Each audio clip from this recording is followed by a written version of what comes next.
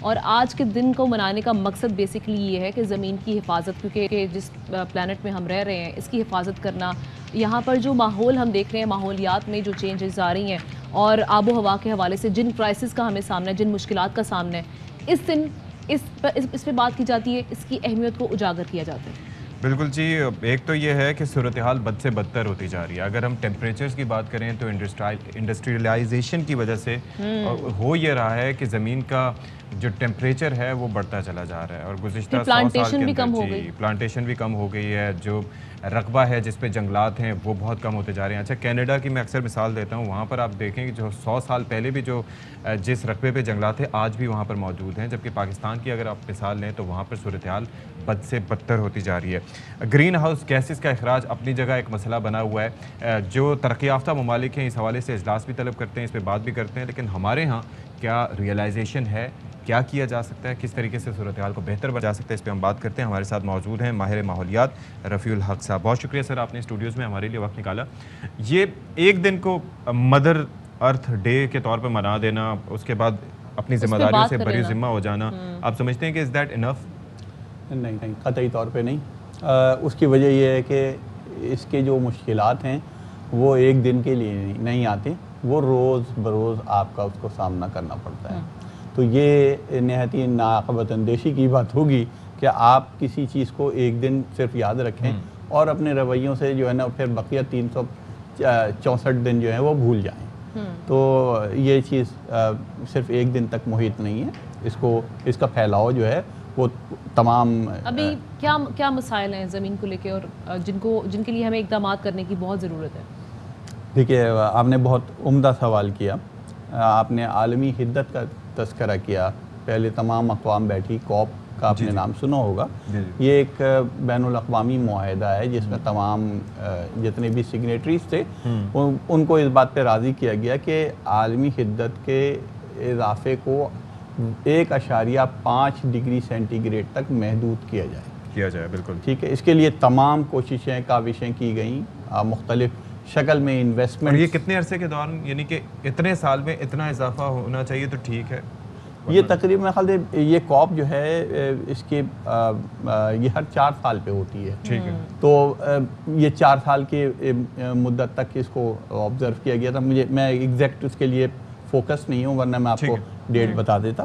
تو لیکن المیہ یہ ہے کہ اس پہ ایکسپیکٹیشن یہ ہے کہ یہ 2 ڈگری سے زیادہ ہو جائے گا۔ اچھا، اس کی وجہ شاید ہم لوگ اتنے زیادہ بڑے قصوروار نہیں ہیں کہ عالمی حدت میں یعنی گرین ہاؤس گیسز کی کنٹریبیوشن میں بحیثیت قوم پاکستان کا کنٹریبیوشن 0.8% ہے۔ ٹھیک ہے، تو ہم گناہ میں اتنے زیادہ شریک نہیں ہیں یا گناہ گار نہیں ہیں، مگر اس کے نقصانات کا ضرور ہمیں سامنا ہے۔ اچھا، میں آپ کو چھوٹی سی ابھی مثال دوں۔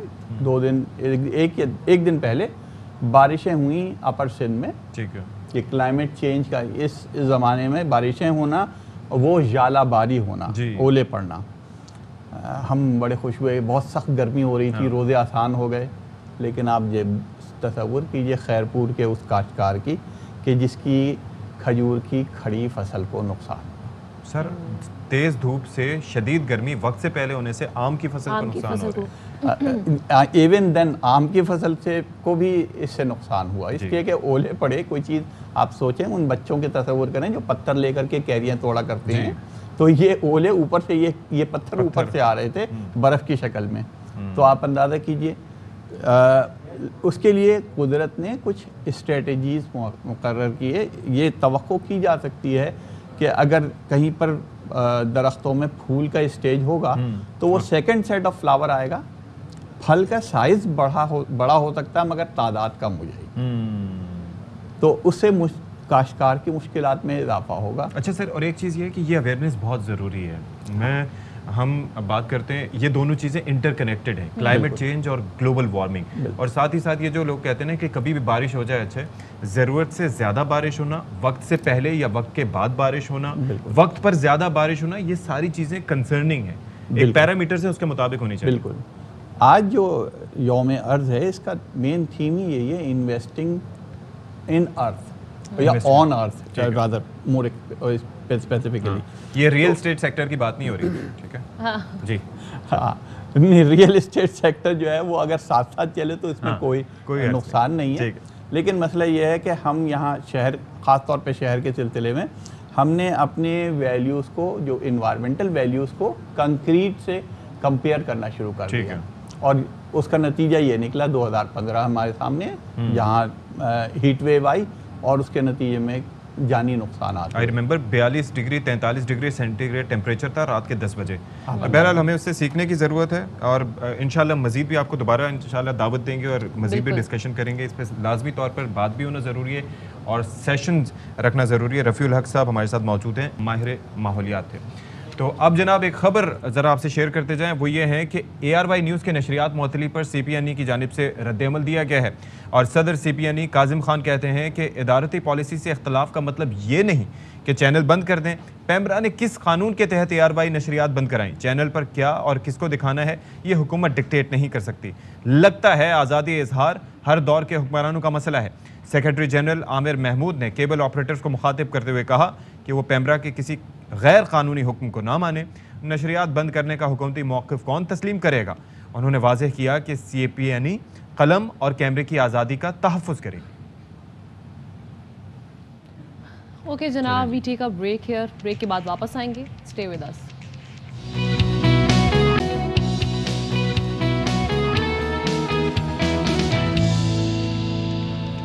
آلرائٹ جی, شام رمضان میں ایک بار پھر سے آپ کا خیر مقدم ہے. امید ہے آپ لوگ بالکل خیریت سے ہوں گے, اور اب رمضان کے جو افطار کی تیاریاں ہیں اب اس میں مصروف عمل ہوں گے, اور اس کے لیے طرح طرح کے اب تو ایک ویسے روٹین ہی بن جاتی ہے نا. اب تو اختتام کی جانب تیسرا اشرا بھی شروع ہو چکا ہے. بالکل ایسا ہی ہے. آج 20واں روزہ ہے اور پتہ بھی نہیں چلا کہ رمضان کس طرح سے تیزی سے گزرتا چلا جا رہا ہے, اور ہر بار یہ سچویشن ہوتی ہے. بہرحال جناب بہت سارے معاملات ہیں, ان پر ہم بات کریں گے.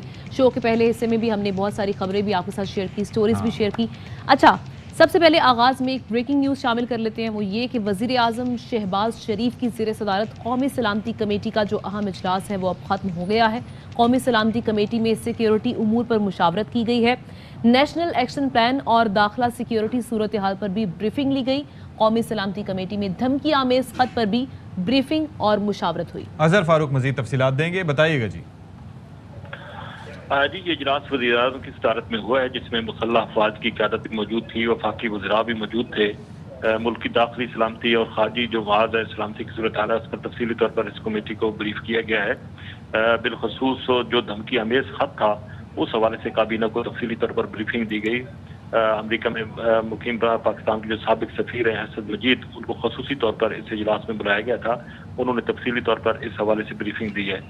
گزشتہ دور حکومت میں جو نیشنل سیکورٹی کونسل کا اجلاس ہوا تھا اس اجلاس کے منٹس بھی آج کے اس اجلاس میں پیش کیے گئے, اور جو اعلامیہ جاری کیا گیا تھا وہ بھی یہاں پہ پیش کیا گیا ہے. تو تفصیلی طور پر تمام ایشوز زیر غور آئے ہیں. نیشنل سیکورٹی کونسل کا اجلاس ختم ہو چکا ہے. ابھی کچھ ہی دیر بعد وزیر داخلہ رانا ثناءاللہ جو ہیں وہ کمیٹی کے جو فیصلے ہیں, جو بریفنگ ہوئی ہے اس پر تفصیلی طور پر میڈیا کو بریف کریں گے. آلرائٹ جی, بہت شکریہ آپ کا اظہر فاروق, آپ نے ہمیں تفصیلات دی. اچھا, یہ بھی بتا دیا ہے کہ ساتھ ہی اب سے کچھ ہی دیر میں وزیر داخلہ رانا ثناءاللہ قومی سلامتی کمیٹی کے فیصلوں کے بارے میں آگاہ کریں گے. آج اہم نوعیت کا اجلاس ہوا وزیر اعظم شہباز شریف کے زیر صدارت, جس کے اندر تینوں مسلح افواج کے سربراہان اور دیگر افسران نے شرکت کی. کابینہ کے ارکان بھی اس میں شریک تھے, اور اب سے کچھ ہی دیر میں اس اجلاس کے فیصلوں سے متعلق بتایا جائے. چلیں جی جناب, آج کا دن بڑا ہی اہم دن ہے, اور اسلامی تاریخ کے حوالے سے اگر ہم بات کریں تو اس کی آج کے دن کی بڑی اہمیت ہے. وہ اس طرح سے کہ ہجرت کا 8واں سال تھا, رمضان المبارک کا مہینہ تھا, اور زمین و آسمان نے ایک ایسا فتح کا منظر دیکھا جس کی دنیا میں کوئی نظیر نہیں ملتی.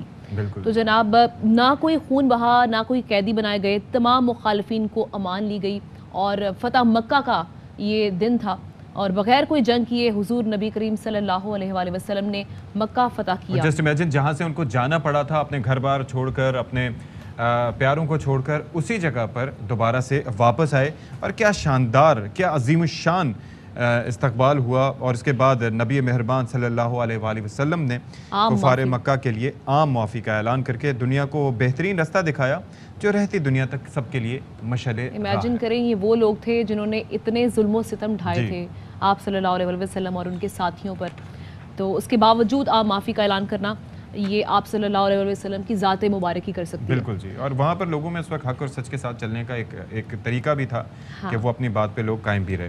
اچھا جی, اب ہم کیا کرنے جا رہے ہیں؟ اب ہم آگے بڑھتے ہیں اور ہم ملوانے جا رہے ہیں آپ کو ایک ایسی آرٹسٹ سے, کیونکہ ہم اپنے پلیٹ فارم کے تھرو ایسے ٹیلنٹ کو اجاگر کرتے ہیں جس کو دنیا تو نہیں جانتی, اور بلکہ کچھ لوگ تو ایسے بھی ہیں جن کو جان بھی دی ہوتی ہے, لیکن ہماری کوشش یہ ہوتی ہے کہ ان کے ٹیلنٹ کو ہائی لائٹ کیا جائے تاکہ ان کو آگے لے کے چلا جائے اور وہ دنیا میں آگے جا کے ترقی بھی کریں. اچھا جناب, ابھی ہم آپ کو ملوانے جا رہے ہیں افشین انجم سے. یہ ایک ایسی آرٹسٹ ہیں جو کہ میکرومے آرٹ کرتی ہیں, اور یہ آرٹ یہ ہے کہ ہاتھ کی دستکاری, اور وہ بھی ڈوری اور ہاتھ سے بنائی ہوئی ایسی چیزیں جنہیں آپ دیکھ کر دنگ رہ جائیں گے. اور آپ یہ دیکھیں پورٹریٹ بنایا انہوں نے علامہ محمد اقبال صاحب کا, اس کے علاوہ قائد اعظم کا بھی انہوں نے پورٹریٹ بنا رکھا ہے. تو یہ بڑا ہی امیزنگ اور ڈفرینٹ آرٹ ہے. آپ یہ دیکھیں کہ اٹس ویری ڈیفیکلٹ. ایک تو یہ ہے کہ آپ دیکھیں کہ پینٹ برش آپ کے پاس ہو, اس سے بھی ہم جیسے لوگ تو بالکل بھی نہیں کر سکتے. ایک نارمل ڈرائنگ بنانے میں ہمیں موت آتی ہے. پرفیکشن کے ساتھ ماشاءاللہ, اتنی پرفیکشن ماشاءاللہ ان کے ہاتھ میں ہے, اتنی کلیئرٹی ہے. تو ایسے آئٹمس بنائے, اس میں جناب پینٹنگز ہیں, پودوں کے ہینگرز ہیں, برتن بوتلوں سمیت لاتعداد انہوں نے چیزیں بنائی ہیں, اور لوگ جس طرح بھی دیکھتے ہیں تو ہماری طرح حیران ہی ہوتے ہیں. تو ہمارے ساتھ اسٹوڈیوز میں موجود ہیں افشین انجم. افشین, بہت شکریہ آپ نے ہمارے لیے وقت نکالا. یہ مطلب یہ تو کمال ہے, ایک تو پینٹ کرنا کسی چیز کو, اور پھر دستکاری ایک ڈفرینٹ آرٹ ہے, اور اس کے اندر پھر یہ سارا کچھ ڈوریوں کے ساتھ. How did it start? یہ جو فیلڈ ہے بیسکلی میکرامی کہلاتی ہے, اور اس کے اندر ہم ڈفرینٹ فارم آف فائبرس کا استعمال کرتے ہیں, جو رسی بھی ہو سکتی ہے, وول بھی ہو سکتی ہے, کچھ بھی, اور اس سے اپنے ہاتھوں کے ذریعے آپ نوٹنگ کرتے ہیں, اور اس کو ڈفرینٹ فارمس ہیں آپ جو ہے وہ چینج کرتے ہیں. جیسے آپ دیکھ سکتے ہیں میں نے پورٹریٹ بنایا قائد اعظم علامہ اقبال کا, اینڈ دین اسمال جس طرح یہ میں آپ لوگوں کے لیے اسپیشلی آج لے کر آئی ہوں, کیونکہ یہ ایز اے جس طرح سوینئر بھی میں اکثر یوز کرتی ہوں. دو, ایک آپ کا ایک آپ کا, ورنہ ہماری لڑائی ہوتی ہے اس پہ. بالکل, اس لیے میں دو لے کر آئی ہوں. زبردست پاکستان کا فلیگ, بہت زبردست. تو یہ بیسکلی ہینڈ نوٹنگ ہے, اور اس کے اندر سب سے مزے کی بات یہ ہے کہ صرف اور صرف آپ کے ہاتھوں کا اور ایک رسی کا استعمال ہے, یعنی کہ را مٹیریل بڑا سستا ہے. صرف آپ کے اندر پیشنس ہونا چاہیے, اور آپ کی اسکل اس طرح کی ہونی چاہیے کہ آپ صبر شکر سے کام کر سکیں, کہ اس میں بہت ٹائم لگتا ہے بنانے کے. تو آپ نے کہاں سے سیکھا اور کب سیکھا؟ اچھا دیکھیے, بیسکلی بات یہ تھی کہ یہ بہت پرانا آرٹ ہے, ٹھیک ہے. اچھا, میری نانی بھی یہ بنایا کرتی تھی, لیکن آف کورس اس ٹائم مجھے پتہ نہیں تھا, بچپن میں نے دیکھے لٹکے ہوئے اپنے نا گھروں کے اندر. اچھا, سیکھنے والی جب بات آئی تو سکھاتا کوئی بھی نہیں تھا یہاں پہ, اور جن دنوں میں نے یہ سیکھنے کی کوشش کی ان دنوں یوٹیوب بھی بینڈ تھا, نہیں چل رہا تھا. تو میں نے ایک خاتون کو دیکھا, ان کے پاس بیگ تھا, میں اس بیگ کے پیچھے لگ گئی اور میں نے ان کو کہا کہ مجھے یہ سکھا دیں, آپ نے کیسے سکھائی. تو انہوں نے مجھے ایک دو نوٹ سکھائیں, اینڈ دین اسی سے پھر وہیں سے میں خود ہی سیکھتے 2014 سے آج. اچھا, لیکن مجھے ایک بات بتائیں, ویسے ہم گھروں میں بھی دیکھتے ہیں نا کہ اکثر دستکاریاں اور اس طرح کی سویٹر بنے جاتے ہیں, وہ آپ کو پتہ ہے وہ فلموں وغیرہ میں ہم دیکھ رہے ہوتے ہیں, یا پھر سرکاری اسکول کی ٹیچر جو ہیں وہ موسٹلی کر رہی ہوتی ہیں, کیونکہ وہ فری ٹائم بہت ہوتا ہے ان کے پاس. لیکن یہ جو ہے اس آرٹ کو ایک نیکسٹ لیول پہ لے کے جانا, مطلب کہ آپ ماشاءاللہ اتنے اچھے پورٹریٹس بنا رہی ہیں, یہ خیال کیسے آیا؟ دیکھیں, یہ خیال آیا تھا, میں کافی سارے نا انٹرنیشنل گروپس میں نے جوائن کیا ہیں. اس کے اندر جو زیادہ تر فارنرس سے وہ یہ کہتے تھے کہ پاکستانی جو لوگ ہیں وہ ایک لمیٹڈ حد تک کام کر سکتے ہیں, پورٹریٹس آپ نہیں کر سکتے, اور کیا بھی کسی نے نہیں تھا. اچھا, فرسٹ آف آل میں نے کافی ریکویسٹ کی, جو سافٹ ویئر اس کا ایک اسپیسیفکلی ہوتا ہے جس کے اندر اس کو پکسلیٹ کرتے ہیں کسی بھی پکچر کو. اچھا, وہ میرے پاس نہیں تھا, تو میں نے پھر کراس اسٹچ کا پیٹرن, ایک فری پیٹرن اٹھا کے, پکسلیٹ کرنے سے آپ کو پکسل کرنے سے ہم لوگ کے وہ باکسز میں ٹوٹ جاتی ہے تصویر, پھر آپ اسی کو جس طرح کراس اسٹچ کرتے ہیں 4 سوتی آپ نے سنا ہوگا, اسی طریقے سے میں نے مکرامے کو پھر اس کے اندر کنورٹ کر دیا. دیکھتے کیا ہوگا, ذرا فیل ہو جائیں گے نا, اس سے زیادہ تو کچھ نہیں ہوگا, لیکن شکر ہے اللہ کا کہ سکسیزفل رہا. اور پھر قائد اعظم کا جب میں کر رہی تھی تو میں نے سوچا کہ کیوں نہ ورلڈ وائڈ ریکارڈ بنا دیا جائے, سب سے بڑا بنایا جائے. ابھی تک جتنا بھی بڑے پورٹریٹ بن چکے ہیں, جتنے بھی لوگوں کو میں جانتی ہوں کام کر رہی ہوں دنیا میں جنہوں نے بھی بنائے ہیں, ان میں سب سے بڑا یہ ہے ابھی تک. اور یہ آپ سمجھیں 52 انچز جو ہے یہ وائڈ ہے, اور لینتھ میں 65 انچز ہے. مجھے 480 آورز لگے تھے, اور جو روپ کا استعمال ہوا ہے وہ 1,25,000 انچز روپ اس کے اندر استعمال ہوئی ہے. اور آپ سمجھیں کہ دن رات بس یہی کام کیا میں نے جب یہ کیا ہے. تو آپ چاہ رہی ہیں میں کیلکولیٹ کروں یا دن کتنے لگے ہوں گے اندازاً 480 آورز؟ دن اگر آپ سنیں گے تو آپ حیران ہوں گے, جسٹ 24 ڈیز میں نے دن رات کام کیا ہے. میں آپ یقین کریں 1-2 گھنٹے صرف سوتی تھی, اور پھر وہ ایک دم سے انسان کو ہوتا ہے جھٹکا سا لگتا ہے, اٹھو کام کرو. آنکھوں سے بھی لگا کہ نیند آپ کی کم ہے, آپ ابھی بھی کچھ کام کر رہی ہوں. میں پروجیکٹ پہ ہوں ابھی بھی پروجیکٹ کر رہی ہوں. اچھا, لیکن مجھے ایک بات بتائیں کہ اس کے لیے آپ کیا کرتی ہیں؟ آپ ویژولائز کر کے, سپوز آپ کے پاس یہ سارے مٹیریل ہے, اس کے بعد آپ ویژولائز کر کے کرتی ہیں, آپ سامنے کچھ پورٹریٹ لگاتی ہیں, آپ میجرمنٹس کیسے اس کی؟ دیکھیں, اس کے اندر وہی بات ہے, ہم لوگ کو کوئی بھی تصویر ملتی ہے, تصویر کو ہم پکسلز میں کنورٹ کرتے ہیں. اس کے اندر آپ سمجھے فار ایگزامپل 10 روز ہیں, 10 روز 1 2 3 4 5 10 تک آپ نے رسیاں اپنی ہینگ کرنی ہیں, دین اسی سے آپ نے کنٹینیو کر کے کام کرنا ہے. یعنی آپ سمجھیں گے پکسل آرٹ ہے, سمپل سی ہے, کراس اسٹچ 4 سوتی کا اگر آپ کو دماغ میں ہو کہ 1 2 3 باکسز کے اندر گرے کلر آئے گا, دین آنورڈس وائٹ کلر آئے گا, پھر بلیک کلر آئے گا, تو اس طرح سے کاؤنٹ کر کے میں نے اس کو بنایا ہے. اسی لیے زیادہ ٹائم بھی لگا ہے اس کے اندر. پہلے قائد اعظم کا اندر نے علامہ اقبال کا, تو قائد اعظم میں بڑی مشکل ہوئی تھی کیونکہ فرسٹ ٹائم اٹیمپٹ کیا تھا. علامہ اقبال میں مجھے آسانی ہوئی کیونکہ مجھے پتا تھا کہ کرنا کیا ہے, ٹیکنیکل ایشوز سارے مجھے پتا تھے. اچھا ایک چیز یہ بتائیں کہ ابھی یہ کام جو ہے ظاہر ہے کہ ایک جدت کی طرف آپ لے کے جا رہی ہیں, تو لوگوں کو سکھا رہی ہیں کچھ؟ بالکل بالکل میں سکھا رہی ہوں. ایک تو میرا جو فری چینل ہے وہ یوٹیوب پہ ہے جو میں سکھا رہی ہوں لوگوں کو. دوسرا یہ کہ میری پیڈ کلاسز بھی ہوتی ہیں, زوم پہ بھی لیتی ہوں, اور کچھ لوگ میرے پاس آگے بھی سیکھنے ہیں, تو بچوں کو بھی بڑوں کو بھی سکھا رہی ہوں. لوگوں کو انٹرسٹ ہے اس میں؟ بالکل. میں نے بلکہ فیس بک پہ ایک گروپ بھی پورا بنایا ہوا ہے جس کے اندر اس ٹائم 6000 لوگ جو ہیں وہ جمع ہو چکے ہیں. ان کو میں سکھا بھی رہی ہوں, فری کلاسز بھی دے رہی ہوتی ہوں. مقصد میرا اتنا ہے کہ یہ مکرامے جو ہے نا یہ فلورش کرے پاکستان میں. یہ بالکل اینڈ ہو گیا تھا جب ہماری نانیاں دادیاں کرتی تھیں, تو کیا وجہ تھی کہ ہم نے اب چھوڑ دیا. مطلب زیادہ مٹکوں کے اوپر جھالر یا ایسے بنا دی, مطلب ہم لوگ کا مسئلہ سارا یہ ہے کہ جو آرٹ ہے جو ٹیلنٹ ہے نا ہمارے پاس, ہم نے چھوڑ دینی ہے, ہم نے چھوڑ دینا, اور پھر جب وہ گورے اڈاپٹ کر لیں گے واپس لے کر آئیں گے, ہم نے آشش کرنا بھائی کیا چیز لے آئے ہیں یہ لوگ, پہ اڈاپٹ کریں. بڑا فیشنیٹ ہو جاتے ہیں. جیسے ٹرک آرٹ تھا ایک عرصے سے چلا آ رہا تھا, کسی نے فوکس نہیں کیا, گزرتے ہوئے دیکھتے تھے کہ بھائی اتنے یہ خوبصورت جا رہے ہیں, لیکن انگریزوں نے جب اس کو اٹھایا تو پھر ہم لوگ بھی بالکل ایسے ہی ہے. تو اب میرا مقصد تو یہی ہے کہ میں اس کو فلورش کروں دوبارہ سے, اور جس حد تک میں جا سکتی ہوں نا, میرا دن رات مطلب یہی کام ہے کہ مکرامے آرٹ کو فلورش کروں. ارننگ بھی ہے؟ ارننگ ہے, بالکل ہے. جب میں نے 2014 میں اسٹارٹ کیا تھا تو اس ٹائم صرف ہابی تھا. 2018 میں بزنس میں ٹرن ہوا, 2018 سے لے کے 2019 سے اکیلے کام کیا. اب ماشاءاللہ سے میرے پاس ٹیم بھی آ گئی ہے, اب میرے پاس ورکرز بھی ہیں, ہم کام بھی کرتے ہیں, اس سے ارن بھی کر رہے ہیں. بھی کرتے ہیں, ایگزیبیشن میں ایگزیبیشنز بھی ہوتے ہیں. ہم لوگ کا بیسکلی جو کام ہے وہ آن لائن ہے, آن لائن ہی ہم لوگ جو ہے اس کو ابھی چلا رہے ہیں اس کو, اور انشاءاللہ تعالیٰ جیسے ایسے اس کا مزید اس کو بڑھے گا. کیونکہ ابھی تو کافی سارے لوگ ایسے ہیں کہ جو جب قیمت پوچھتے ہیں تو کہتے ہیں کہ بھائی یہ تو رسیاں ہیں خالی, آپ اتنا زیادہ مہنگا کیوں بیچ رہے ہیں, اور وہ رسی پہ محنت کتنی لگی ہے وہ ابھی ایجوکیٹ کرنا ہے. وہ جب لوگوں کو آئیڈیا ہوتے ہیں نا اچھا اتنی زیادہ محنت طلب چیز ہے, پھر وہ لوگ پے بھی کرنا چاہیں گے. Same with the case with the medicine, you know جو میڈیسن کی ایکچوئل کاسٹ ہوتی ہے وہ اتنی نہیں ہوتی, لیکن اس کے پیچھے جو ریسرچ ہوتی ہے جو اس کو اس لیول تک پہنچانے میں مدد کرتی ہے, اس کی وجہ سے بالکل ایسی ہے. کیونکہ پروفیشنلی میں مائکرو بایولوجسٹ اور کوالٹی کنٹرول مینیجر رہ چکی تھی, اور وہاں سے پھر میں نے جب جاب چھوڑی پھر یہ ہابی میں نے اڈاپٹ کیا, تو یہ بھی مجھے پتا ہے کہ کیا کیا اس میں کہانی چل رہی ہے. تھینک یو سو مچ. افشین انجم ہمارے ساتھ موجود تھی, بڑی ہی عمدہ آرٹسٹ ہیں, اور اسی حوالے سے کری تھی ہمارے ساتھ. براہ راست لیے چلتے ہیں قومی سلامتی کمیٹی کے اجلاس کے بعد رانا ثناء اللہ صاحب اب گفتگو کر رہے ہیں. اور آپ سے جو ہے وہ آج ملاقات ہوئی ہے, یہ سلسلہ جو ہے وہ انشاءاللہ تعالیٰ عوامی فلاح کے کاموں کے حوالے سے اور جو دوسرے بھی جو مختلف پوائنٹس اور فیصلے ہوں گے اس منسٹری میں, اس حوالے سے جو ہے یہ آپ کے ساتھ جاری رہے گا.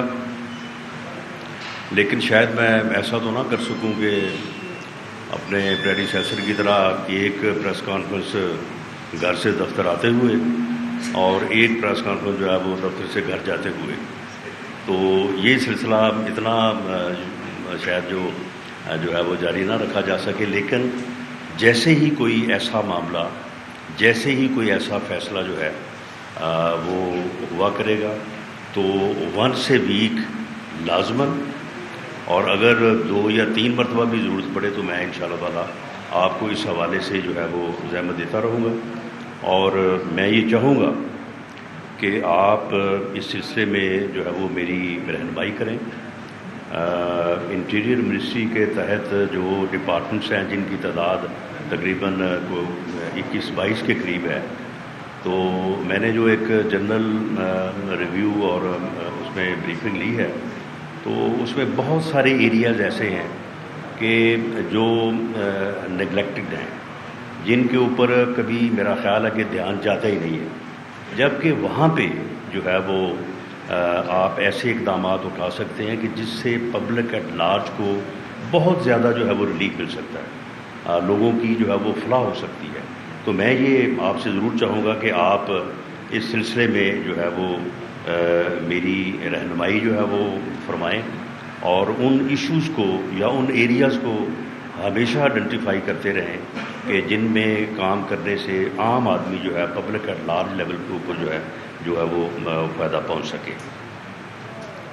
اور میں یہ آپ کو یقین دلاتا ہوں کہ آپ کی جو ان پٹس ہوگی یا آپ کی جو رہنمائی ہوگی تو اسے بروئے کار لاتے ہوئے میری بھرپور کوشش ہوگی کہ منسٹری میں جو ہے وہ شفافیت سے اور عوامی فلاح کے حوالے سے جو ہے بھرپور طریقے سے جو ہے وہ کام کرنے کی جو ہے وہ کوشش کی جائے۔ اسی طرح سے جس طرح سے میں نے عرض کیا ہے کہ جب بھی کوئی اہم فیصلہ ہوگا تو وہ آپ کے جو ہے وہ نوٹس میں جو ہے وہ لایا جائے گا۔ تو یہ ایک معاملہ جو بڑے دیر سے، بلکہ اگر میں کہوں کہ یہ پچھلے کئی سال سے جو ہے جو ECL جو ایگزٹ کنٹرول لسٹ ہے اس حوالے سے، یعنی یہ ایک ایسا ایشو بن گیا تھا، اور خاص طور پہ یہ پچھلے 3.5-4 سال کہ ایک تو نیب تھی اپنے مخالفین کے لیے، اگر کسی کو کسی جھوٹے مقدمے میں انوالو کرنا ہے یا کسی کو اگر ڈرانا ہے یا کسی کو تھوڑا کنٹرول کرنا ہے تو اس کو نیب کا نوٹس بھیج دیا جائے اور پھر جو ہے اس کو ECL کے اوپر ڈال دیا جائے تاکہ وہ آدمی جو ہے وہ پریشان ہو جائے اور پھر وہ حکومت کو جو ہے وہ جو ریکوائرڈ ان کی جو ہے وہ فرمائش جو ہے اس کے مطابق جو ہے وہ عمل کرنا شروع کر دیں۔ تو یہ ہم نے فوری طور پہ جو ہے وہ سب سے پہلے جو ہے وہ ہم نے جو ہے وہ وزیر اعظم میاں شہباز شریف صاحب نے جو ہے وہ اس کے اوپر توجہ دی، کیونکہ ہم خود اس کے وکٹم ہیں، ہمیں ان چیزوں کا احساس ہے کہ نیب کے نوٹس سے جو ہے وہ لوگوں پہ کیا گزرتی ہے، اور اس کے بعد آپ بلا وجہ اگر کسی کو ECL پہ ڈال دیتے ہیں تو اس کے کیا کنسیکوینسز ہوتے ہیں۔ تو اس سلسلے میں جو ہے وہ ایک منسٹریل کمیٹی جو ہے وہ بنائی گئی تھی کیبنٹ کے پہلے اجلاس میں، اور اسے جو ہے وہ اسی حساب سے جو کہ میاں شہباز شریف صاحب کا ایک کام کرنے کا سٹائل ہے، اور کام اگر ہوتے ہیں تو پھر اسی طرح سے ہوتے ہیں۔ اگر آپ ایک کمیٹی بنا دیں اور اس کے بعد ان سے کہیں کہ جی آپ سفارشات جو ہے وہ لے کے آئیں، تو وہ پھر جو ہے نا وہ کمیٹی جو ہے نا وہ کام چلتا رہتا ہے۔ تو انہیں 3 دن کا جو ہے وہ ٹائم دیا گیا تھا، اور میں مشکور ہوں کمیٹی کے جو ہمارے معزز ممبران تھے، سردار ایاز صادق صاحب، اعظم رضی تارڑ صاحب، سید نوید قمر صاحب اور اسد محمود صاحب، کہ انہوں نے جو ہے وہ بڑی جو ہے وہ سبق رفتاری سے جو ہے وہ کام کیا، اور اس کے جو ہے وہ رولز جو ہیں وہ انہوں نے جو ہے وہ امینڈ کیے ہیں، اور اس کے مطابق جو ہے وہ ان کو ان رولز کی کیبنٹ نے جو ہے وہ اپروول دے دی ہے، اور اس وقت وہ رول جو ہیں وہ امپلیمنٹ ہیں، اور ان کے اوپر اس کے مطابق جو ہے وہ عمل جو ہے وہ ہو رہا ہے۔ تو اس میں پہلی بات یہ ہے کہ کوئی بھی بندہ جس کو گورنمنٹ جو ہے وہ جس گورنمنٹ نے ایگزٹ کنٹرول لسٹ میں ڈالا ہوا ہے، اگر اس کو 120 دن سے زیادہ ہو گیا ہے تو وہ تمام لوگ جو ہیں وہ ایگزٹ کنٹرول لسٹ سے جو ہے وہ ڈیلیٹ ہو جائیں گے، ان کا نام جو ہے وہ ایگزٹ کنٹرول لسٹ سے جو ہے وہ نکل جائے گا۔ جی 120 ڈیز، یعنی جن لوگوں کا نام بھی ECL پہ موجود ہے، یہ میں آپ کو بتا دیتا ہوں کہ اس کی جو ہے وہ تعداد جو ہے وہ اس وقت ایگزٹ کنٹرول لسٹ میں جو ہے وہ 4863 لوگ ہیں۔ ان میں سے تقریباً 3000 لوگوں کو جو ہے وہ اس ایک انٹرونشن سے جو ہے ان کو بینیفٹ ہوگا، اور ان کے نام جو ہیں وہ ایگزٹ کنٹرول لسٹ سے جو ہے وہ ڈیلیٹ ہو جائیں گے، باہر ہو جائیں گے۔ لیکن یہ جو رول ہے جی آٹومیٹیکلی اب تو یہ رولز بن گئے نا، اور ان رولز کو کیبنٹ نے اپروو کر دیا ہے۔ ناؤ اٹس لا کہ جس آدمی کو بھی گورنمنٹ جو ہے وہ ایگزٹ کنٹرول لسٹ میں ڈالے گی، 120 دن میں اگر گورنمنٹ جو ہے وہ اس کے خلاف کوئی ایویڈنس نہیں لے کے آتی اور اس کو جو موقع ہے وہ اسے سننے کا وہ نہیں دیتی، تو وہ جو ہے وہ آٹومیٹیکلی جو ہے وہ 120 دن کے بعد جو ہے وہ ایگزٹ کنٹرول لسٹ سے جو ہے وہ ڈیلیٹ ہو جائے گا۔ اگر گورنمنٹ یہ سمجھتی ہے کہ اس میں کوئی ایسی ایویڈنس ہے تو اس ایویڈنس کو جو ہے وہ پھر لے کے آئے، اور اس ایویڈنس کی بنیاد پہ اور اس بندے کو پٹیشنر کو سن کے، یہ لازمی ہوگا اس کے لیے کہ ایک جو کمیٹی ہے ایگزٹ کنٹرول لسٹ کی، تو وہ اس کو سنیں اور سننے کے بعد جو ہے اس کو پھر 90 دن کے لیے جو ہے وہ فردر جو ہے وہ کر سکتی ہے. لیکن اس میں جو ہے وہ دہشت گردی میں جو لوگ انوالو ہیں وہ اس لسٹ یعنی اس جو ہے وہ اس کے تحت جو ہے وہ ان کو بینیفٹ نہیں ملے گا. ملک کی سلامتی کے لیے جو لوگ خطرہ تصور ہوں گے اور یا جن افراد کے نام جو ہیں وہ ہائی کورٹ یا سپریم کورٹ یا کسی بھی عدالت کی وجہ سے جو ہے وہ ECL پہ ڈالے گئے ہوں گے، وہ جو ہے وہ اس سے مستفید جو ہے وہ نہیں ہو سکیں گے. اور یا پھر ایسے افراد جو جن کو یعنی public at cheating public at large level کے اوپر جو ہے جن کے اوپر جو ہے وہ یہ الزام ہوگا، وہ لوگ جو ہے وہ اس سے بینیفٹ نہیں کر سکیں گے. لیکن جس طرح سے میں نے بتایا کہ یہ جو ایگزٹ کنٹرول لسٹ ہے اس میں اس وقت 4863 لوگ ہیں، ان میں سے تقریباً جو ہے وہ 3000 لوگ جو ہے وہ ان کو جو ہے وہ بینیفٹ ہوگا. اسی طرح سے جو ہے وہ اور جو ہے وہ لسٹیں، ایک بلیک لسٹ ہے. اس وقت 4863 لوگ ہیں، ان میں سے تقریباً جو ہے وہ 3000 لوگ جو ہے وہ ان کو جو ہے وہ بینیفٹ ہوگا. اسی طرح سے جو ہے وہ اس سے جو ہے وہ ان کو وہ سفر کر رہے ہیں. تو ان لسٹوں کو بھی جو ہے وہ ریویو کرنے کا فیصلہ کیا گیا ہے. کیونکہ یہ نمبر بہت زیادہ ہے تو اس لیے امید ہے کہ آنے والے دنوں اور ہفتوں میں ناٹ ان منتھس یعنی ودن 30 days جو ہے وہ انشاءاللہ تعالی اس کے اوپر بھی جو ہے پوری طرح سے جو ہے وہ کام کر کے تو ان لوگوں کو بھی، اور میں سمجھتا ہوں کہ اس میں وہ لوگ بھی ہیں جو ڈیپورٹ ہوتے ہیں اور اس کے بعد ان کو ECL پہ ڈال دیا جاتا ہے اور پھر اس کے بعد ان کا کوئی بحران حال نہیں ہوتا. تو یہ 30,000 میں سے بھی میرا خیال ہے کہ جس طرح سے ایگزٹ کنٹرول لسٹ سے تقریباً 65-70% لوگ جو ہیں وہ نکل گئے ہیں، تو ان میں سے اس میں بھی جو ہے وہ ایسی ہی صورتحال ہوگی.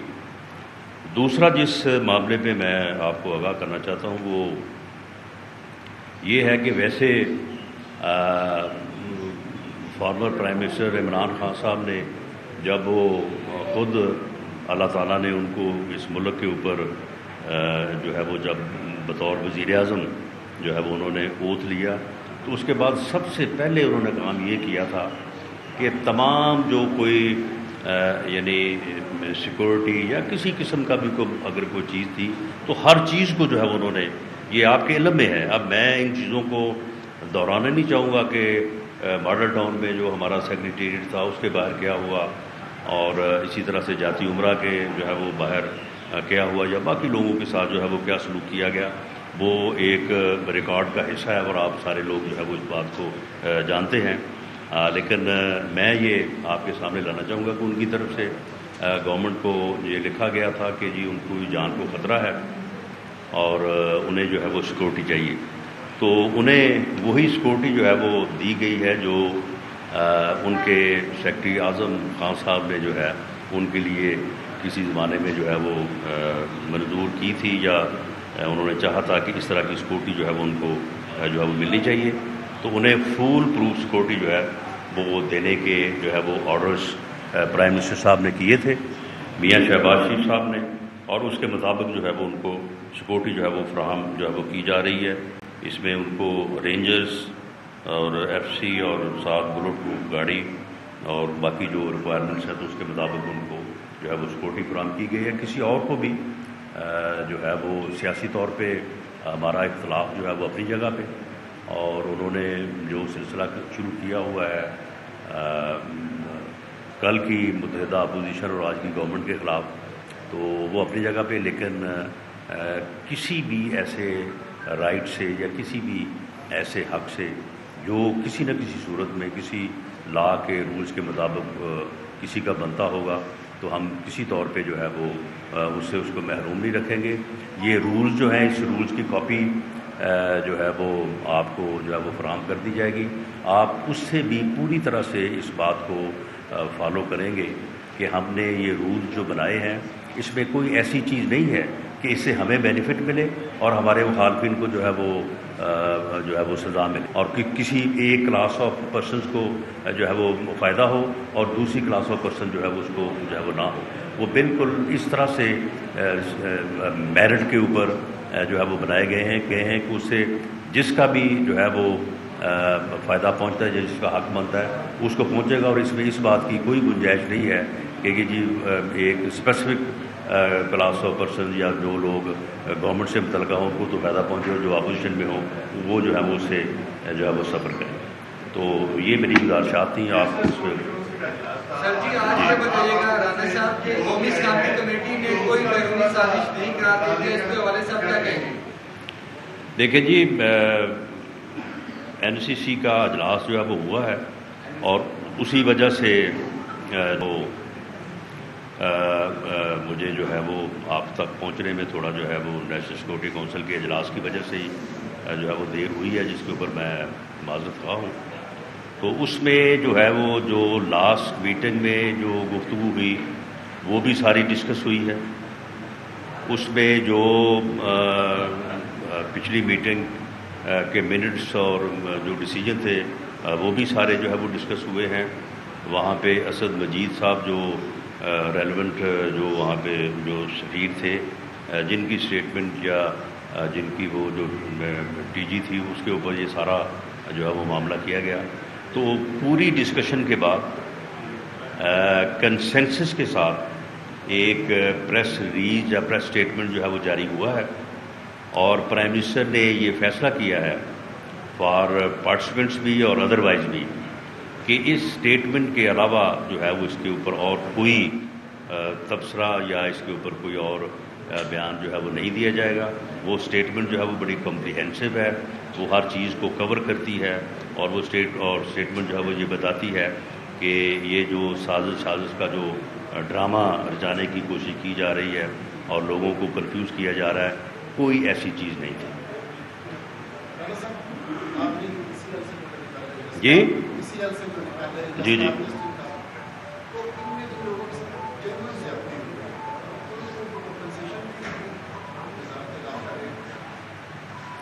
جی اس میں اگر کوئی آدمی یہ سمجھتا ہے کہ اسے جو ہے وہ ایک دفعہ ای سی ایل میں ڈال دیا گیا اور اس کے بعد گورنمنٹ بھول گئی اور پھر یاد ہی نہیں رکھا اور اس کو جو ہے وہ سال 2 سال بلکہ مجھے تو بتایا گیا کہ بعض لوگ جو ہے وہ 2007 سے جو ہے وہ ای سی ایل پہ چلے آ رہے ہیں. تو اس کا طریقہ کار یہ ہے کہ اگر کوئی سمجھتا ہے کہ اس کے ساتھ گورنمنٹ نے زیادتی کی ہے تو وہ جو ہے وہ ڈیمیج کلیم کر سکتا ہے، لیکن وہ معاملہ جو ہے وہ تھرو کورٹ ہوگا. ڈیمیج کلیم کرنے کا جو معاملہ ہے اس میں ہمارے لاز جو ہیں وہ جو آدمی کلیم کرتا ہے اس کو فیور نہیں کرتے. اس ایریا میں بھی ہم انشاءاللہ تعالی جائیں گے اور اس ایریا میں جانے کے بعد جو ہے وہ ہم یہ کوشش کریں گے کہ اظہار رائے پہ کوئی پابندی نہ ہو اور میڈیا کے اوپر کوئی پابندی نہ ہو، لیکن اگر کسی کے خلاف کوئی غلط خبر چھپتی ہے یا کسی کے ساتھ کوئی زیادتی ہوتی ہے یا گورنمنٹ جو ہے جس طرح سے اب آپ نے ای سی ایل کے حوالے سے بات کی ہے تو وہ جو ہے وہ اپنے ڈیمیجز کلیم کرنے کے لیے جائے اور وہاں سے جو ہے وہ اس کو جو ہے وہ اس کا حق جو ہے یا اس کو انصاف جو ہے وہ فوری طور پہ اس کو ملے. جی کوئی ایسا اس میں اثر نہیں تھا جو ریلیز جاری کی گیا. جی جی جی جی لیکن اس کا مطلب ہے کہ جو مداخلت کا پہلی والی ریلیز میں کہا گیا تھا وہ برقرار ہے. نہیں دیکھیں معاملہ یہ ہے کہ ہمارا کنسرن اس بات سے تو نہیں ہے. مثال کے طور پہ اگر انڈیا میں الیکشن ہو رہا ہے اور یہاں پہ کوئی کہے کہ جی اللہ کرے مودی جیت جائے اب کشمیر کا مسئلہ حل ہو جائے گا تو آپ اس کو اگر مداخلت کہہ لیں تو کہہ لیں. اسی طرح سے اور کسی ملک میں الیکشن ہوتا ہے تو لوگوں کی اپنی ایک رائے ہوتی ہے. اور نہیں دیکھیں بیرونی مداخلت جو ہے وہ نہیں ہونی چاہیے، لیکن وہاں پہ جو اس قسم کے جو ٹیلی گرامز ہیں یا اس قسم کے جو میسیج ہیں اور آپ کے اپنے ملک کا سفیر جو ہے وہ جب لوگوں کے ساتھ ملتا ہے اور اس کے بعد اس کی اپنی اسیسمنٹ ہوتی ہے. That may be right and that may be wrong. اگر میں ایک کسی فارن آفیشل سے یا کسی پولیٹیشین سے ملتا ہوں اور اس کے بعد میرا ایک ویو بنتا ہے کہ جی اس کا یہ ارادہ ہے, ہو سکتا ہے اس کا وہ ارادہ نہ ہو, وہ جس لفظ سے میں یہ سمجھا ہوں کہ اس نے مداخلت کی ہے, ہو سکتا ہے اس کا ارادہ یہ, اس کی نیت یہ نہ ہو. تو اس میں یہ جو لفظ ہے نا, یہ تو بڑا ویگ ہے. معاملہ یہ ہے کہ جو یہ کہا گیا کہ جی نیوز شامل کر لیتے ہیں. وزیر اعظم شہباز شریف کی زیر صدارت قومی سلامتی کمیٹی کا اجلاس, جس کا اعلامیہ جاری کر دیا گیا ہے. خفیہ اداروں نے اعلامیے کی تحقیقات کی ہے. قومی سلامتی کمیٹی کا اعلامیہ. جی اظہر فاروق ہمارے ساتھ موجود ہیں. اظہر فاروق بتائیے گا کیا لکھا ہے اس اعلامیے میں؟ جی اس میں ایک تو یہ بات واضح طور پر کی گئی ہے کہ جو گزشتہ اجلاس ہوا تھا سیکورٹی کونسل کا, اس کی توثیق کی گئی ہے اس کے فیصلوں کی, اور ساتھ ہی ساتھ اسد مجید جو سابق سفیر ہیں امریکہ میں, وہ بھی آج کے اجلاس میں شامل تھے اور انہوں نے تفصیلی طور پر اس مراسم کے حوالے سے بریف کیا ہے. تاہم یہ بھی بتایا گیا کہ سیکورٹی ایجنسیز نے جو تحقیقات کی ہیں ان میں یہ واضح طور پر بات سامنے آئی ہے کہ کسی قسم کی کوئی سازش نہیں تھی. تاہم جو کنٹینٹس تھے اس مراسلے کے مختلف, ان کا تفصیلی طور پر جائزہ لیا گیا ہے اور یہ بات واضح کی گئی ہے کہ کسی قسم کی سازش تو نہیں تھی, لیکن مراسلہ جو تھا اس کی حقیقت ہے اور مراسلہ جو ہے وہ تھا. تو اس حوالے سے نیشنل سیکورٹی کونسل آج کے جو اجلاس ہوا ہے اس نے پچھلے اجلاس کے فیصلوں کی ایک مرتبہ پھر توثیق کی ہے. اچھا, لیکن پہلے بات کی گئی تھی انٹرفیئرنس کی, اس دفعہ اعلامیے میں کیا لکھا ہے؟ جی پچھلا جو اعلامیہ تھا, اس سے پہلے جو اعلامیہ جاری ہوا تھا جب عمران خان صاحب جب وزیر اعظم تھے تو اس وقت انٹرفیئرنس کی بات کی گئی تھی. آج کے اعلامیے میں کیا لکھا گیا ہے؟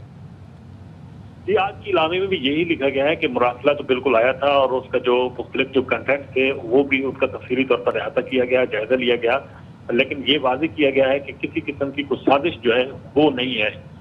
اختتام جو ہے اس مراسلے میں اپنا اعلامیے میں اور تفصیلی طور پر جائزہ لینے کے بعد کہا گیا کہ کسی قسم کی سازش نہیں تھی. تاہم اس طرح کا ایک مراسلہ تھا جو کہ آیا تھا, لیکن وہ مختلف حوالوں سے تھا, اس کے زاویے مختلف تھے, لیکن کسی قسم کی کوئی سازش کا جو عنصر ہے وہ اس میں نہیں ہے. اور یہ جو جتنی بھی سیکورٹی ایجنسیز ہیں ان کی تحقیقات کی روشنی میں یہ وہ اس نتیجے پر پہنچی ہے کہ کسی قسم کی کوئی سازش نہیں تھی.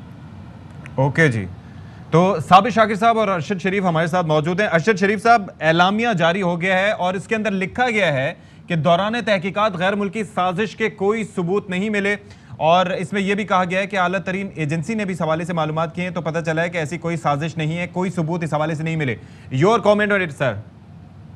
اشفاق صفی صاحب, اس میں ایک تو چیز جو پچھلی این ایس سی کا اعلامیہ تھا اس کی ایز سچ توثیق کی ہے, جو کہ D G I S P R نے بھی کہا تھا کہ ہاں جی بلیٹنٹ انٹرفیئرنس ہوئی ہے, جو کہ پچھلی این ایس سی میں لکھا تھا. ساتھ اب یہ سیکیورٹی ایجنسیز نے جو تحقیقات کی ہیں کہ فورن کانسپریسی نہیں ہے, اس میں مزید سوالات یہ اٹھتے ہیں کہ سیکیورٹی ایجنسیز نے جو تحقیقات کی ہیں ان کو ڈائریکشن کس نے دی تھی؟ کیا یہ ریٹن ڈائریکشن تھی اس کی تحقیقات کرنے کی, یا انہوں نے خود تحقیقات کی؟ اور اگر انہوں نے خود تحقیقات کی ہیں تو کس شخص سے اس کی تحقیقات کی گئی ہیں, اور کون کون سی چیزیں انہوں نے اس حوالے سے باقاعدہ طور پہ چیک کی ہیں؟ کیا انہوں نے یہ چیز دیکھی کہ جس طرح ایران میں پرائم منسٹر مصدق کلاسک کیس اسٹڈی ہے پلے بک آپریشن, کہ جناب اپوزیشن کو جو پیسے آئے تھے وہ کہیں باہر سے تو نہیں آئے تھے یا اندرونی طور پہ آئے تھے, کیونکہ ایران میں جب پرائم منسٹر مصدق کے خلاف جوائنٹ آپریشن یو ایس اور برٹش سیکرٹ سروس نے کیا تھا تو وہاں باقاعدہ کچھ پیسے برٹش سیکرٹ سروس نے دیے تھے اور کچھ وہاں پہ سی آئی اے نے دیے تھے. وہ پیسوں کا سورس کیا معلوم کیا؟ پھر کیا یہ چیزیں اس حوالے سے معلوم کی گئی کہ جو اپوزیشن کے اراکین کی ملاقاتیں ہو رہی تھیں یو ایس ڈپلومیٹس کے ساتھ, جو ایک سلسلہ شروع ہوا تھا, یو ایس ڈپلومیٹس کس سے ملے؟ کیا ظاہر ہے آپ نے اپنے پروگرامز میں بھی اس کا تذکرہ کیا تھا. یہ اشفاق صفی صاحب, تو یہ سوال کا جواب کیا سیکیورٹی ایجنسیز دینے کی اس پوزیشن میں ہے کہ کیا انہوں نے ان لوگوں سے تحقیقات کی جو کہ یو ایس ایمبیسی کے مختلف آفیشلز کے ساتھ مل رہے تھے, اور خاص طور پہ پی ٹی آئی کے وہ ڈسیڈنٹس جنہوں نے پارٹی چھوڑی, پارٹی سے انحراف کیا, اور ان کی ملاقاتیں, کیا سیکیورٹی ایجنسیز نے ان لوگوں سے یہ پوچھا کہ آپ کی ملاقاتوں کا مقصد کیا تھا اس حوالے سے؟ وہ بھی شاید ابھی تک سامنے نہیں آیا کہ کب یہ تحقیقات ہوئی, کس طرح سے یہ تحقیقات ہوئی.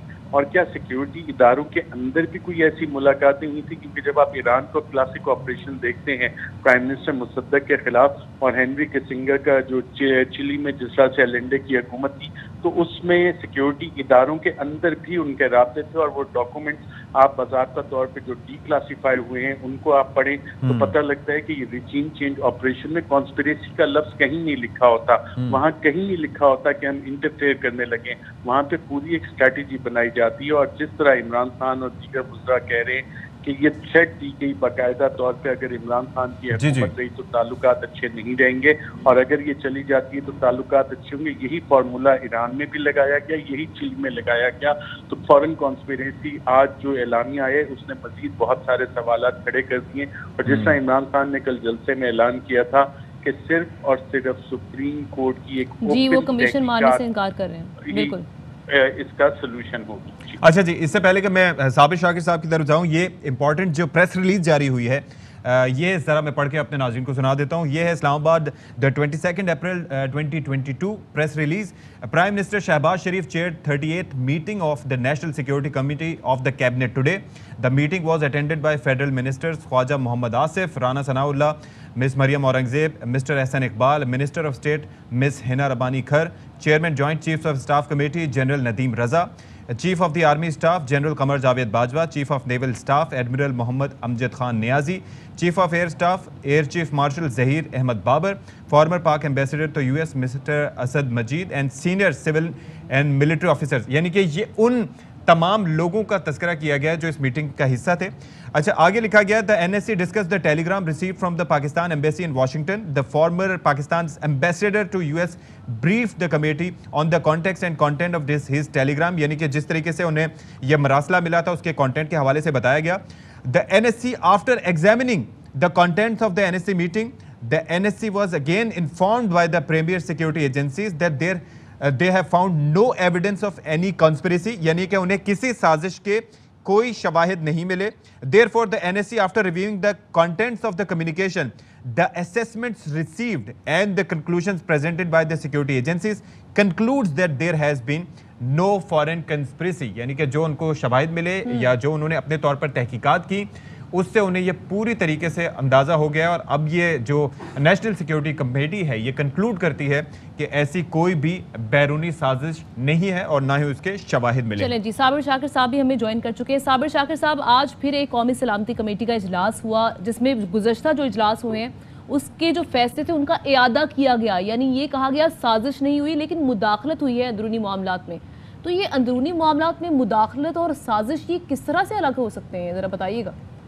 جی بالکل، یہ ارشد صاحب بھی بتا رہے تھے کہ یہ جو سازش تیار کرتے ہیں عناصر وہ کبھی بھی یہ نہیں کہتے کہ ہم سازش کر رہے ہیں. وہ تو بہت اچھی پلاننگ کر رہے ہوتے ہیں، بہت اچھی اسٹریٹجی بنا رہے ہوتے ہیں اور ایک پلان بنا کے آتے ہیں اور پلان بنا کے ہی وہ یہ سارا کام کرتے ہیں.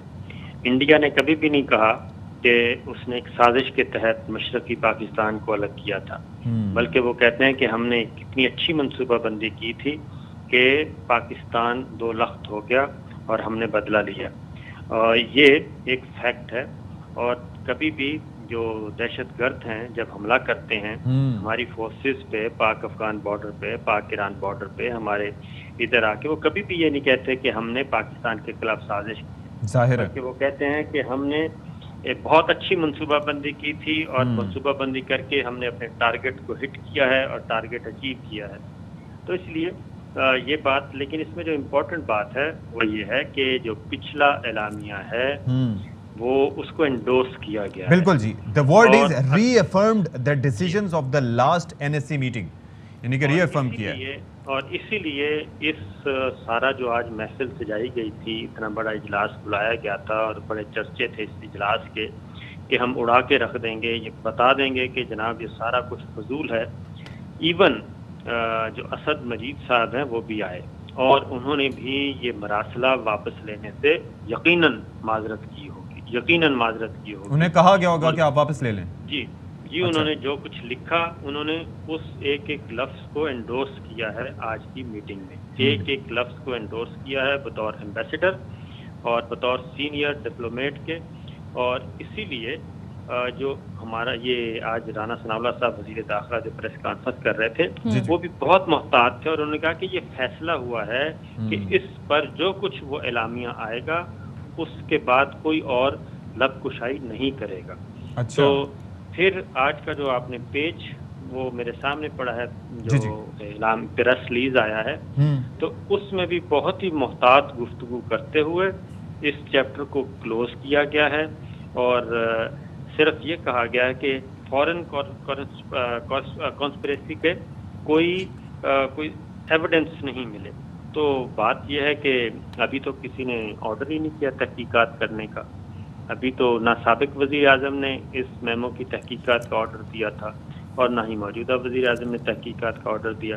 تو یہ تحقیقات کہاں ہوئیں، کس نے کی، کس کے حکم پہ کی، اور تحقیقات ہیں کہاں، وہ بھی کوئی نہیں ہے اس پہ کوئی۔ تو صابر صاحب پھر سوال یہ بنتا ہے کہ اگر سازش نہیں ہوئی، مداخلت ہوئی، تو اس اندرونی مداخلت پر اب کیا ایکشن لیا جائے گا؟ جی یہ بالکل اسی طرح کی مداخلت ہے جیسے پاکستان ہمیشہ یہ کہتا ہے کہ ہمارے اندرونی معاملات میں انڈیا مداخلت کر رہا ہے، تو وہ مداخلت جو ہے وہ سازش سے بڑی چیز ہوتی ہے۔ سازش تو ہوتی ہے کامیاب ہو یا نہ ہو، یہ سازش تو تیار ہوتی ہے کہ کامیاب ہوئی نہیں ہوئی، لیکن جو مداخلت ہے وہ اس کا مطلب ہوتا ہے کہ ہو چکی ہے، ہو چکی ہے، مداخلت ہو چکی ہے۔ اور انڈیا ہمیشہ پاکستان پہ یہی الزام تراشے کہ مداخلت کر رہے ہیں، اور پاکستان نے بھی یہی کہا کہ مداخلت تو اس میں تو جو پچھلا پریس ریلیز تھا، آپ یہ دیکھیے کہ پچھلے جو میٹنگ تھی 37th میٹنگ، وہ ڈیٹیلز اس میں ساری باتیں ہوئی تھیں اور اس میں سب لوگوں نے انپٹ دیا تھا۔ ایون یہ بھی فیصلہ نہیں ہو سکا کیونکہ آج یہ لے کے گئے تھے، ان کی کوشش تھی کہ جو پچھلی میٹنگ کے منٹس ہیں وہ ڈی کلاسیفائی کر دیے جائیں، اچھا وہ بھی ڈی کلاسیفائی نہیں کیے گئے، اور اس لیے یہ اتنا سینسیٹیو معاملہ ہے، بہت ہی واقعی بہت سینسیٹیو میٹر ہے۔ اس میمو میں اتنی ورتھ ہے کہ اس کو کوئی بھی چھیڑنے کے لیے تیار نہیں ہے۔ موجودہ سلامتی کمیٹی بھی اب ظاہر ہے اب کیسے ممکن ہے کہ کیونکہ آج کے جو شرکا میں سے جو سول سائڈ تھی وہ نئی تھی، اس میں شہباز شریف صاحب پرائم منسٹر نئے تھے، خواجہ آصف صاحب، رانا ثناء اللہ صاحب، مریم اورنگزیب صاحبہ، آسن اقبال صاحب، بناد پانی خان، یہ ایک سائڈ جو تھی وہ اس میں 38th میٹنگ میں نئی تھی، باقی تو سب پرانے موجود تھے، لیڈرشپ تو وہی تھی۔ ٹھیک ہے، بریگیڈیئر ریٹائر حارث نواز صاحب ہمارے ساتھ موجود ہیں۔ حارث نواز صاحب، NSCBT کا اعلامیہ جاری کر دیا گیا ہے، جو امپورٹنٹ چیز ہے وہ یہی ہے کہ ری افرم کیا گیا ہے جو پرانے نیشنل سیکیورٹی کمیٹی کے ڈیسیجنز کو، یعنی کہ مداخلت بہرحال موجود ہے، اور دیکھا جائے تو مداخلت اٹ سیلف ایک بڑی چیز ہے۔ اب کیا کرنا چاہیے، آگے کا وے فارورڈ کیا ہے؟ آئی تھنک دیکھیں جو پچھلی میٹنگ ہوئی تھی نیشنل سیکورٹی کمیٹی نے ایگزیکٹ وہی کچھ رکھا ہے، مینس کہ اس میں بھی سینسیٹیو مواد تھا اور وہی ذکر کیا گیا کہ انٹرفیرنس تھی اور ایک ان ڈپلومیٹک لینگویج تھی، اور نمبر 3 ڈیمارچ کا کہا گیا اور وہ لکھ دیا گیا۔ یہی باتیں اب ہوئی گئی، اور پھر وہ منٹس کو ڈی کلاسیفائی نہیں کیا گیا، جو بہت اچھا کیا گیا۔ آئی تھنک یہ ایک نیشنل سیکورٹی کمیٹی نے بہت اچھا ڈیسیژن لیا ہے۔ اس کے لیے پریزنٹ گورنمنٹ کے لیے بہت امبیرسمنٹ ہے، شاید وہ چاہتے تھے کہ ڈی کلاسیفائی ہو جائے گا، اس پہ وہ ایک نیا ایک نیریٹو باندھ نکلے گا، بنے گا نیریٹو، اور اس کو وہ لے کے بلڈ، یعنی کہ آپ کے نظر میں یہ پریشر کرنے کی کوشش کی گئی ہوگی کہ ڈی کلاسیفائی کر دیں، اس کو ڈی کلاسیفائی کر دیں، یہی بات ہے۔ اور آپ میرے خیال میں یہ اب سیکنڈ اسٹیپ یہ کریں گے کہ نیشنل سیکورٹی یہ جو ہے پارلیمنٹری سیکورٹی کمیٹی میں لے کر جانا وہ ڈسکائے گا، کیونکہ آج یہ دیکھیں گے جو وہاں پر ایکس امبیسڈر جو تھے اسد مجید وہ بھی موجود تھے، تو آئی ایم شیور کہ انہوں نے بھی اس کو ری افرم کیا ہوگا کہ what ever he has written وہی انہوں نے بات کی ہوگی، اور یہ بھی انہوں نے کہا ہوگا کہ جو میں نے وہاں سے بھیجا تھا وہ بالکل ٹھیک تھا، there is no change, there is no alteration in that. تو میرے خیال میں جو چیزیں بات نہیں آئی ہیں، اگر ری فارم کیا، اس کا مطلب کہ انہوں نے یہ اس کو وہاں پر سرٹیفائی کیا ہوگا کہ جو میں نے وہاں سے سائفر بھیجا تھا وہ ایگزیکٹ وہی یہ ہے، اس میں کوئی رد و بدل نہیں ہے۔ یہ ایک بہت بڑی ایک ان کے لیے سیٹ بیک، اور میرے خیال میں ایکس گورنمنٹ کو اس کو بہت فائدہ ہوگا۔ چلیں ٹھیک ہے، ساتھ ہی رہیے گا۔ شاہ محمود قریشی صاحب تحریک انصاف کے سینئر رہنما اور سابق وزیر خارجہ ہمارے ساتھ موجود ہیں۔ شاہ صاحب، ری افرم کیا گیا ہے NSC میٹنگ جو سابقہ ہوئی تھی اس کے ڈیسیجنز کو، جس میں غالباً آپ بھی موجود تھے، یہ بتائیے گا کہ اب وے فارورڈ کیا ہونا چاہیے؟ مداخلت ہوئی ہے، یہ تسلیم کیا گیا ایک بار پھر؟ دیکھیے، آج کی اس اجلاس نے ہمارے موقف کو مزید تقویت دی ہے اور یہ ثابت ہو گیا کہ یہ مراسلہ درست تھا. یہ ثابت ہو گیا کہ پولیٹیکل انٹرفیئرنس ہوئی ہے. اب سوال یہ ہے کہ اس کی تحقیق کیسے کی جائے گی. آج کی جو اجلاس ہوا ہے اس نے کوئی نئی بات نہیں کی. جو 37ویں اجلاس کی جو کنکلوژنز ہیں ان کو انڈورس کیا ہے آج کے اجلاس میں. ٹھیک ہے, تو اب حل کیا ہے؟ حل ہم بار بار یہ عرض کر رہے ہیں کہ قوم میں تشویش ہے اور اس تشویش کو دور کرنے کے لیے واحد حل یہی ہے کہ ایک جوڈیشل کمیشن سپریم کورٹ تشکیل دے اور وہ جوڈیشل کمیشن ایک اوپن ہیئرنگ میں اس بات کی تصدیق کرے کہ حقائق کیا ہے. جب تک ایسا نہیں ہوگا تو یہ تو ایک کسے کہتے ہیں نا کہ پردہ پوشی یا جسے کہتے ہیں نا حقائق کو پوری طرح ظاہر نہ ہونے کی ایک کوشش ہے. میں سمجھتا ہوں اگر یہ جو پریس کانفرنس میں وزیر داخلہ نے فرمایا ہے اگر یہی کچھ کہنا تھا تو پھر اس اجلاس کی ضرورت ہی نہیں بنتی تھی. یہ اجلاس پیمانی تھا پھر تو. شاہ صاحب رد عمل ممکنہ طور پر کیا ہونا چاہیے؟ میں تو عرض کر رہا ہوں نا جی, جوڈیشل کمیشن کے علاوہ اس کے علاوہ کیا ہو سکتا ہے؟ اس سے زیادہ مناسب چیز کیا ہو سکتی ہے کہ سپریم کورٹ کی تشکیل شدہ جوڈیشل کمیشن ایک اوپن ہیئرنگ سے اس بات کی تہ تک پہنچے کہ حقائق کیا ہے, کہ انہوں نے اس پوائنٹ آف ویو کو جو کہ منٹ کیا گیا تھا آج کی اس نئی حکومت جس کی لیجیٹیمیسی بھی سوالیہ ہے اس سے بھی انڈورس کر دیا ہے. تو شاہ صاحب اب یہ جو جوڈیشل کمیشن بنے گا آپ کے خیال میں اس کا دائرہ کار کیا ہونا چاہیے اور کس طرح سے اس معاملے کو آگے نمٹتا ہوا آپ دیکھ رہے ہیں؟ میں عرض کرتا ہوں اگر بنایا جاتا ہے تو اگر ایک جوڈیشل کمیشن بنتا ہے تو اس جوڈیشل کمیشن کے لیے ہم ان کی خدمت میں کچھ گزارش کر سکتے ہیں اور وہ خود بہت سینئر اور معتبر لوگ ہیں, وہ اصلاح فرما سکتے ہیں. میں 7 نقطے پیش کر دیتا ہوں. Number 1, isn't it a fact that the document is a formal communication by representative of the state of Pakistan in a foreign country containing details of a formal meeting? So, isn't the fact that in the meeting vote of no confidence was specifically mentioned and it links removal of Imran Khan government as a condition of forgiving Pakistan? Doesn't it also threaten that in case Imran Khan government survives, it would result in isolation and consequences? 3. Didn't National Security Committee declare it as interference in Pakistan's internal affairs and decided that demarche be given as earlier recommended by the ambassador? 4. Didn't National Security Committee also consider it important enough matter to be discussed in the Security Committee of the National Assembly? 5. Inquiry be held to give findings on above points and also probe the nexus between domestic actors and a threat conveyed in the said meeting as mentioned in the document. Say, this would require identifying patterns from data of meetings held by diplomats of a particular country, especially with opposition leaders and PTI dissidents in the past couple of months. Such data is on record.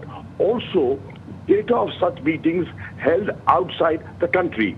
Or 7, the inquiry body would also give findings after due probe on each of the relevant observations جو ہوئی ہیں اس میں committee میں. The inquiry body would also give findings after due probe on each of the relevant observations raised by the various members in the National Security Committee meeting. Motives of various actors and linkages would then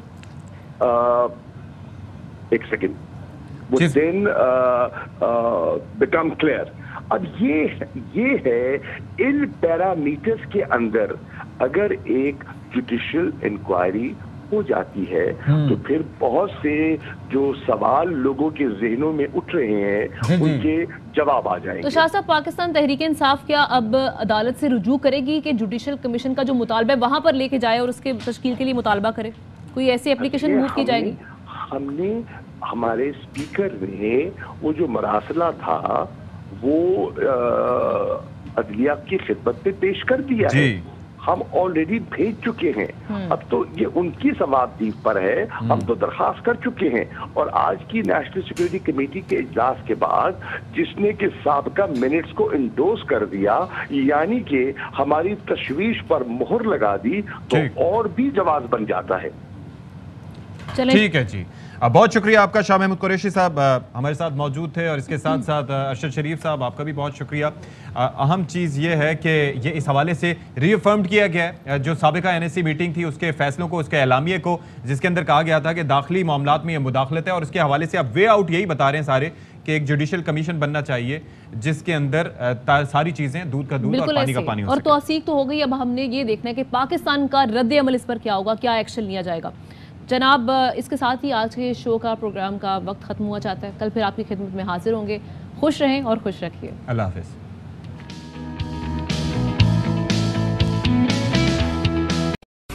اہم ترین خبریں اب ایک click کی دوری پر. آپ کے پسندیدہ talk shows ہوں یا اہم ملکی یا غیر ملکی شخصیات کی نیوز کانفرنسز، ہر لمحہ باخبر رہنے کے لیے سبسکرائب کریں ہمارا YouTube چینل. موسم کی صورتحال ہو یا کھیل کے میدان سے خبریں، اپنے موبائل فون سے ملکی اور بین الاقوامی اہم خبروں تک رسائی کے لیے ڈاؤن لوڈ کیجیے موبائل ایپ. باوثوق ذرائع سے مصدقہ خبروں، تجزیوں اور تبصروں سے مستفید ہونے کے لیے وزٹ کیجیے پاکستان کی سب سے بڑی نیوز ویب سائٹ www.arYnews.tv. ان سب کے علاوہ پاکستان کا سب سے بڑا فیس بک پیج ہو، سب سے بڑا نیوز انسٹاگرام اکاؤنٹ یا پھر ٹویٹر، ARY نیوز پہنچا رہا ہے خبریں سب سے پہلے آپ تک تاکہ آپ رہیں ہر لمحہ باخبر.